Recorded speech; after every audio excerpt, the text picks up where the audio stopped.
I do believe that some people are naturally optimistic, but I believe you can train yourself to be it, and you just have to decide first and foremost. Sales Logic with Mark Hunter and Meredith Elliott Powell is brought to you by VanillaSoft. Most people refer to VanillaSoft as the solution. It's the solution to ensure sales reps make the right number of attempts for every lead across all channels, including email, social, and the phone. It's the solution to serve the rep the next best lead every single time. You need to get your solution at VanillaSoft.com.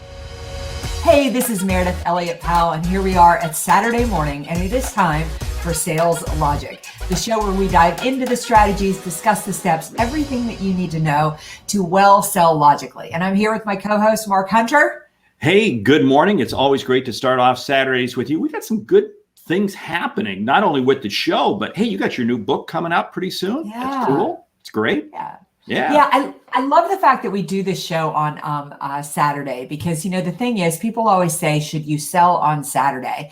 And I think this is one of those competitive advantage type of opportunities. So those are with us, those of you who are with us this morning, get ready because we're about to discuss I love today's show. I love the topic. I wish I had come up with it, but it was Mark's turn this week. So before we dive into what we're going to be discussing today, I'm just going to give a quick overview, like I always do, of how the show works. So each week, Mark and I come to you for no more than 20 to 25 minutes, and we put the show into 4 sections. We have a topic of the day. We have a question from you, our listeners. So that's right. We want you to get involved in this show. So if you have a question for us, please go to saleslogicpodcast.com or just post it on social media, #SalesLogic. Then we discuss a book, something that we're reading or we think should be top of mind. And last but not least, because we want you to get return on investment, we finish up with a lightning round, things that you can put into place immediately to be more effective. So Mark, what's on tap for today? Well, what's on tap? And let's tease people because we're also coming out with Sales Logic Focus 30. Okay, that's all I'm going to say about it. But hey, stay tuned. Sales Logic Focus 30. I think you're going to like it. Anyway, okay, the topic for today. What does it take to stay motivated and be an optimist? Ooh, okay, we've all been hit by that one. Got a great question. The question comes from Tim in Dallas, and he asks, hey, my boss is negative, and much of my sales team is negative. Is there anything I can do, or should I just leave? Okay, we got a great book we're going to talk about, and we're going to do a lightning round where we give you some fast things with which you can use right now. So before we jump into the topic, let's go back to Tim in Dallas. Tim is waiting for us in Dallas with his response. He says, my boss is negative and much of the sales team is negative. Is there anything I can do, or should I just leave? You know, I always hesitate to tell somebody to leave a job because I don't know your financial situation and I don't know what your opportunities out there. But number one is, I think that we should all always be looking for a job and exploring opportunities so that when you get into a situation like this, you always have a choice. But let's talk about some immediate things that you can do. If the people that you're surrounding yourself with, if your team and your leader are negative, you need a support system that is not negative. Remember, every mentor and every coach and every peer does not need to be inside the walls of your organization. You can look outward for other people that you can connect to be positive. Hey, welcome, Patrick. So glad you're here. Hey, that is so easy for people to become negative when you hang out with negative people. And sometimes, you know what, your most positive voice is a customer out there. I'm going to say, Tim, I bet you've got some customers out there that, you know what, you just need to be connecting more with and let them be positive. Here's the whole thing. Negative people pull you down. Why? Because they don't like to see you being positive. So you know what? You just need to cut them off the knee. You need to really reduce your time in the office, reduce your communication with your boss. And here's a quick technique. Don't have communication with your negative boss first thing in the morning, because you know what? That communication is going to get you down. You want to have communication with positive people. And as Meredith said, find somebody outside your company, outside your business. Connect with them on the telephone, connect with them on text messaging, whatever it is. But you need some positive influences.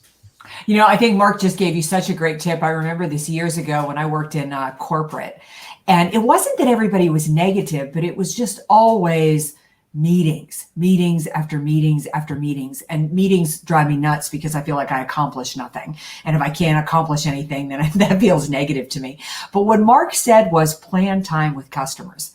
I think there is nothing better to motivate you than going out and making a sales call. And so maybe you start off in the morning and you have to go to the morning huddle. And the morning huddle is just the sales leader being negative and people complaining they can't hit their goals. Plan a call right after that. Leave the building or pick up the phone or get on a Zoom and infuse that energy back into you. There are things that you're going to have to do when you're in a negative environment that are just, you can't get out of them. There's meetings, there's reports you have to do, but you can balance that with things that infuse energy into you. And one of those really critical is the moment that I focus on a customer's problems, their challenges, that just excites me because that's where we're really good as salespeople. And keep your eye open for what's the positive thing that you're going to see today. In other words, what I always say is start the day off by taking a piece of paper, writing down 3 or 4 things that you're thankful for, and write down 3 or 4 things that you expect to look for today to create motivation in your life. It might be, hey, I'm looking forward to this call with this person. I'm looking forward to connecting with this. I'm looking forward to reading this.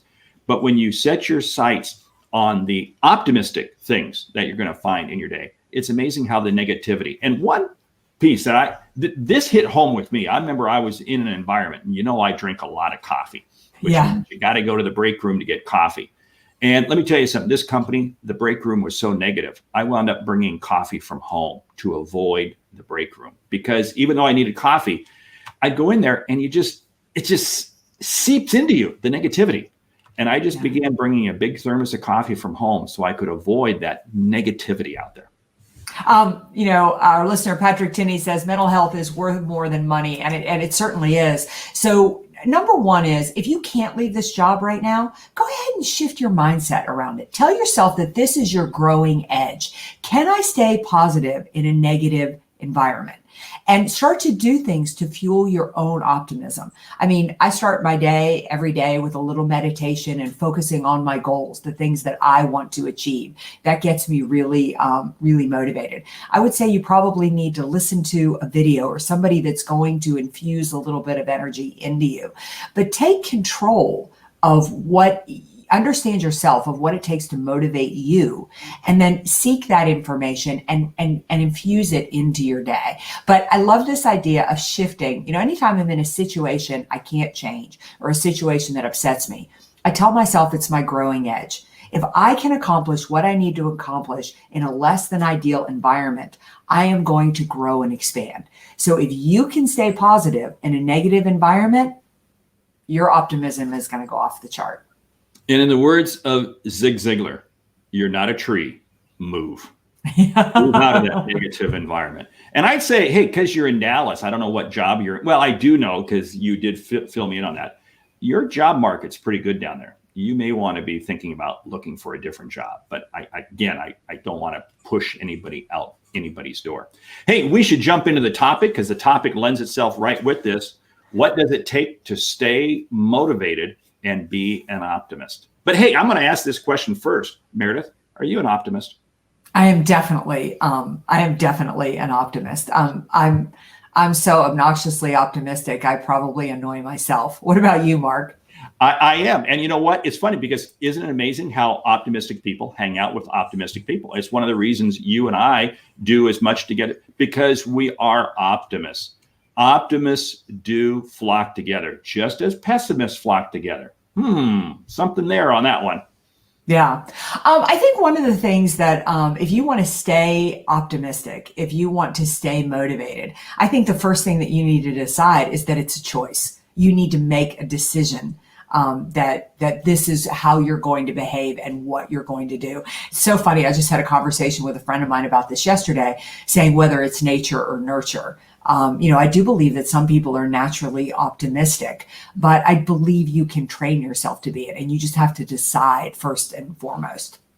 Oh, I think without a doubt you can train yourself because I've seen some people who are in very difficult situations that you would just, appalling. And yet they're still incredibly optimistic because I really do believe it's a mindset. And here's what I found. When you're optimistic, it's amazing how many more opportunities will come your way.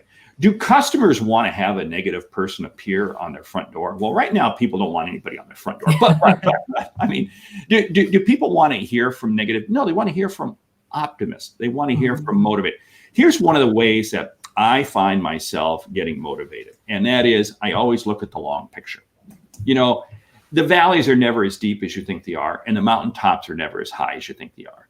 And I found one of the best ways to stay motivated is to think long term. There's always going to be things that don't go right. Like you made the comment, something goes wrong, you learn from it. That's okay. That's okay. I keep my focus on the long-term picture, and I keep my focus on my goals. And as long as I'm inching my way towards my goals, I'm going to call it a great day. Yeah, I think it's so important when you talked about inching your way, because I think one of the most important ways to stay motivated is to focus on progress. So I have my little to-do list every single day, and my to-do list is massive. But what you're looking at here is the things I'm going to accomplish today versus my massive to-do list, which is behind this, which is huge. Now, this depresses me. I can't get all this done on a Saturday, but I can get these things done on a Saturday. So shorten the list and make sure that you're making progress. I don't think there's ever anything more motivating than scratching something off the to-do list and looking down at your list and actually realizing you accomplished what you needed to accomplish. So progress, I just really believe that progress is where motivation comes from. Well, and you touched on something there that I find so powerful. I love you get up in the morning and you jump into something difficult. You jump into one of your most difficult tasks. There's a question I want to ask myself is, come 10 a.m., have I delivered value to myself and my business? Have I delivered value? No. And there's something magical when I can say that I've delivered value and I've done something significant by 10 a.m. I go, yeah, that's great. And here's another piece that I tell people. If you're having problems getting motivated, just like you do with your list, set yourself a very small goal that you can accomplish early in the morning. When you accomplish a goal early in the morning, it's amazing how you get, a little more motivated. You get a little more momentum. Momentum creates momentum. And it's amazing at how things accelerate. Yeah. I also think that you need to, if you want to stay motivated, you need to look at all the aspects of your life that motivate you. We're not just talking about work. I mean, if you look at the way that I structure a day is structured around my health, it's structured around my family and friends, it's structured around my business, and it's structured around my finances.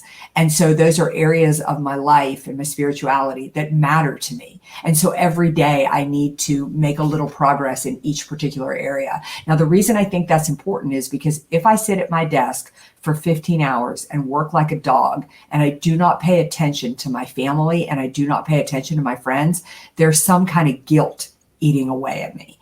And so to stay motivated, it is about a balance of your entire life. And you need to think about it. I don't believe you can be motivated by being good at work when your finances are a disaster, and so it isn't about the fact that every point of my life is perfect, but I am inching away at the things I want there and balancing my life out. And I think that's very important to stay motivated. I think you have something else in your life that motivates you. That's Jackson, your new puppy. I have a feeling Jackson motivates you. And see, this is what's interesting. When we surround ourselves with just something, those little things. Okay, Jackson's not going to be little for long. But when we surround ourselves with little things, it is amazing how it can very much turn the tide as to how we look at things. And this comes back to something else with regards to motivation. We talked about it in the question, with Tim. Who is the person in your life that you can call on? Who's that person that you can bounce things off of? And what I found is if you have this peer set, this mastermind group, like what you and I are in, we have an ability to help each other and lift each other up. And in so doing, we lift ourselves up. And it's amazing. The most motivated people are also the most giving people. The most optimistic are giving people. Yeah, I agree with that. Mark, earlier you had said, that if you're optimistic, you'll find opportunity.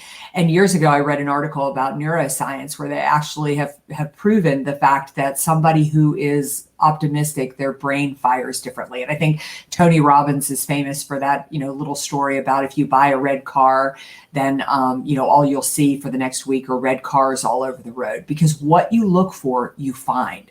And that's why I think if you want to stay motivated and you want to be optimistic, what you read and what you take in first thing in the morning is critically important. I mean, you heard Mark say that if you have a negative boss, try to stay away from them first thing in the morning. Now, you're going to need to interact with them probably later, but the reason he was giving you that advice is because what you take in first thing in the morning is going to determine how you feel the rest of the day and what you find the rest of the day. So be very protective, especially in that first 30 minutes, as to what goes into your brain.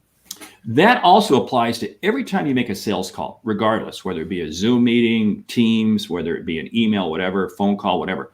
It's amazing. Your thought going into picking up the phone and calling that is going to determine the outcome. And if you go in thinking negative, if you go in thinking, oh, there's nothing to be found here, there will be nothing. But if you go into it thinking that, hey, there's going to be something that's going to come out of this. Something's going to come out of this. I did a deal the other day that this was an event that I really wasn't expecting anything, but we got done with it. It was a real quick kind of webinar podcast thing. And we got talking. I was like, wow, we created a really cool next step, because I went into that thing saying, okay, this is small, this is little, but you know what? We're going to create something. And we did. Your mental mindset is going to shape the outcomes that you create. Yeah, I love what Patrick says here. Eat a bucket of frogs first thing in the morning. It frees the mind to get loose as a goose, and that is when the sales magic. That's when the sales magic happens. Again, who you surround yourself with, what you focus on, and making sure that you're focused on what matters. Mark and I have a friend by the name of Bill Backrack, and he sent me this little diagram, I don't know, a couple months back, but it's you do two circles and you have those circles intersect. In one circle, you put the things that matter, and in the other circle, you put the things that you can control. And where those two circles intersect is where you need to put your time and where you need to put your energy. And I am just amazed from interviewing and talking with successful people who are optimistic and motivated, is that they're very focused on what they can control and they don't sweat the small stuff. Wow, without a doubt, because you see negative people and they consume themselves with media, they consume themselves with news, they consume themselves, and it just becomes this spiral of continuously going down. You control your environment. Do not allow yourself to be a victim, rather be the victor. Absolutely. Absolutely. All right, Mark, we should probably talk about the book. The book. Hey, the book is, boy, I tell you what, this has been out for a long time. In fact, it's funny. I went to my library. I can't find my hard copy. Now I realize I loaned it out. So I had to get the paperback version that is literally yellowed and everything. It's Stephen Covey, 7 Habits of Highly Effective People. Now, anybody over the age of 45 has undoubtedly read this book. But here's the thing. If you're under the age of 40, I want you to read this book. This book has been out for 25 years. It is still as relevant as ever, because you know what? It talks about habits. You want to be motivated? You want to be focused? This book is going to absolutely bring you home on that. Yeah. There's my husband is on a board here in town where they work with the school systems, and they started to take those books into the school system and adapt it for kids. And the impact it is having is amazing. And I think that, it's not a complicated book. It's simple. You read it and you think, wow, that isn't rocket science, but those habits really put it into place are going to take you to a whole nother level. I think it's a good book for anybody over 45 to pick up and read again. Yeah. 7 Habits of Highly Effective People by Stephen Covey.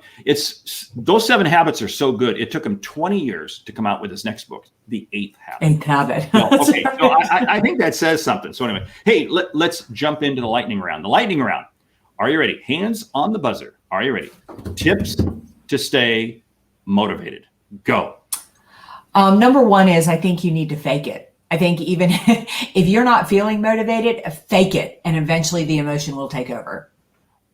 Always keep a list with you of what are things that have gone right, what are things that you're thankful for, what are things that you appreciate. Yeah. Focus on progress. I love what Mark said about trying to accomplish something of value before 10 o'clock in the morning, creating momentum. So set a little goal before you leave the office at the end of the day that you can accomplish before 10 a.m. the next day. Create a peer set of people who you can reach out to and you can connect with on a regular basis, who are also optimists and also motivated. Decide and get to know yourself what motivates you. Mark said, my new puppy Jackson motivates me, and nothing makes me happier than to take a break from work and go down and, throw the toy or something for him. So know what motivates you and work that into your day. Infuse energy into you. It will pay off by helping you accomplish more work. Know what you can't control. What you can't control, don't worry about it. Spend your time 100% focused on what you can control. Yeah. Treat negative people as your growing edge. If anybody is old enough to remember the Pink Panther movies, when the detective would enter the room, he would always get jumped by his servant. And I always think of negativity or obstacles as that servant jumping me. And my goal is to win. Think of it as your growing edge and welcome staying motivated even in a negative environment. Take it as a challenge. Look for each activity you're about to do as a learning opportunity, regardless of what it is. Regardless, every opportunity you find yourself in each day is an opportunity to learn. Yeah. Be realistic about your whole life. If you want to stay motivated at work, you need to feel good from a physical standpoint. You need to be infusing energy into your family and friend relationships, and you need to have your finances right. Motivation is a holistic feeling and emotion. At the end of your day, celebrate your success. You may not have had much success at all, but certainly there was something. Take a moment, celebrate that success, end on a high note. Yeah, I would say that, really look for things that motivate you, like a book or a quote or a video, and start and end each day with that. I love that approach. And we're going to do one. I'll share one more. You do one more, and then we'll shut things down. Keep your eyes on your long-term goals. If you haven't written 25-year goals, write 25-year goals. It's amazing what you'll be able to accomplish. I just thought everybody might like to see Jackson, and I put him on the podcast. All right. My last one is that it is, I like to study successful people. And because when you look at anybody who has accomplished a lot, they have failed so many times. They have had so many obstacles. And I really get motivation from the fact that failing or challenge are just part of the journey. So study people who have been successful, and it's going to motivate you. And I'll throw in one more. Get a puppy named Jackson. Hey, we want to say thank you for listening to Sales Logic this week. If you like what you hear, subscribe, rate, and review the show on your favorite podcast app. If something we've said has earned you $1, consider telling a friend about our show. It's how we grow to help you grow. I'm Mark Hunter, I should say. I'm not Jackson. I'm Mark Hunter. That's right. You still motivate me, Mark. And I'm Meredith Elliott Powell. Remember, when you sell with confidence and integrity, uncertainty suddenly becomes your competitive advantage. And the sale becomes logical, and Jackson will go outside to relieve himself very shortly. All right, guys, that was an awesome show. Thank you so much, Patrick. Appreciate the comments and the kudos. We will see you back here next week for another show, another topic, and everything that you need to know to sell logically. Now, Mark, before we jump off here, I think we need to tell people about the Focus 30, the Sales Logic Focus 30. Oh, yeah, because I teased him right up front. We are starting. Meredith and I are taking individual subjects and drilling down deep on them and doing it in a 30-minute video session. And these are going to be appearing very shortly on our website, Sales Logic Podcast. You're going to want to make time to watch them. Sales Logic Focus 30. You're going to start seeing the first one appear in the next week or two. All right, we'll see you next week. Most people refer to VanillaSoft as the solution. It's the solution to ensure sales reps make the right number of attempts for every lead across all channels, including email, social, and the phone. It's the solution to serve the rep the next best lead every single time. You need to get your solution at vanillasoft.com.